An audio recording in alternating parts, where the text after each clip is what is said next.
Two men, aged 66 and 70, have been arrested over allegations of child abuse in southwest London during the 1980s.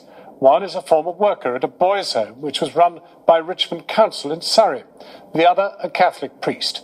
Operation Fernbridge is looking at claims that senior political figures and others sexually abused boys at the nearby Elm Guest House in Barnes.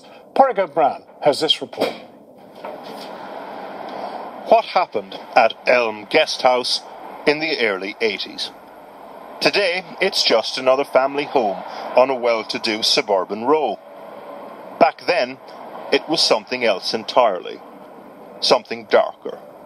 It was run by Carol Kassir, who has passed away, and her husband Haroon, who now lives somewhere else.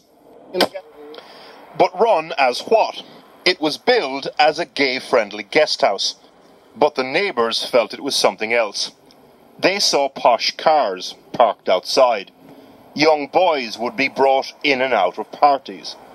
But there's more. Some of the boys, it's alleged, were from local care homes like the one that used to be on Grafton Close, not far away. The police got involved. David Henke broke the story recently.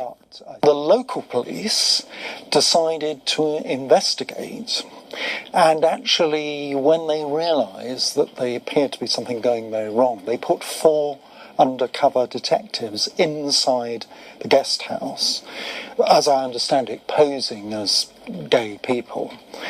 And when there was a party, it's said to be going on, they tipped off the police and they raided the place.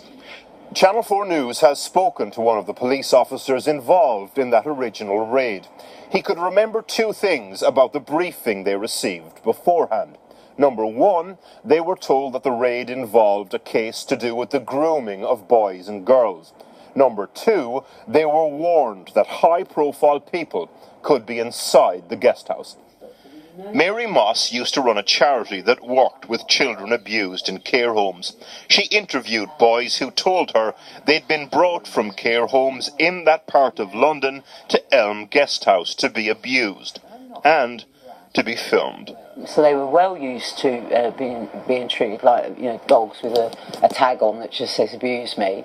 That they went to the guest house, and as one boy said, we would go in and then they would set it all up. So the boys were being made to participate in porn films in the house? Yeah, which was a money-making industry at the time.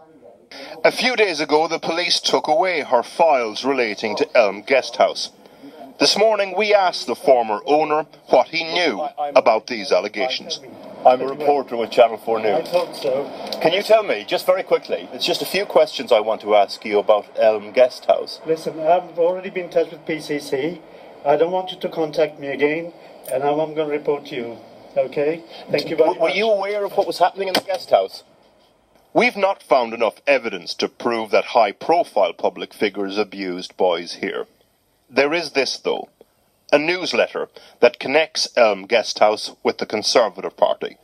It's from the Conservative Group for Homosexual Equality, a campaign group at the time which included some influential MPs. It was published 2 months before the raid. A section of it reads, I am glad to publicise another establishment strongly recommended by members, Elm Guest House in Barnes, London. The facilities include a sauna, solarium and a video studio.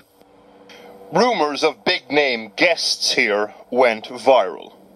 An online conspiracy theory cottage industry was born, much of it spurious. But then, a few weeks ago, some of which had been just the preserve of conspiracy theorists, became a full, formal police investigation.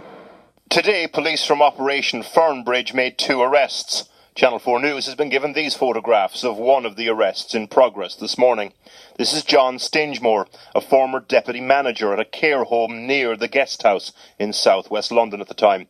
The police are examining files from the London Borough of Richmond, which was responsible for the care homes in question. Today, they said, We're offering our full support and cooperation to the police. As the investigation is ongoing, it would be inappropriate to comment further. The other man arrested at his home in Norwich is understood to be a Catholic priest, Father Tony McSweeney, who was once a chaplain to Norwich Football Club. In terms of the numbers of victims interviewed by police, this is no Jimmy Savile scandal Mark II. In terms of the reverberations, though, it could be.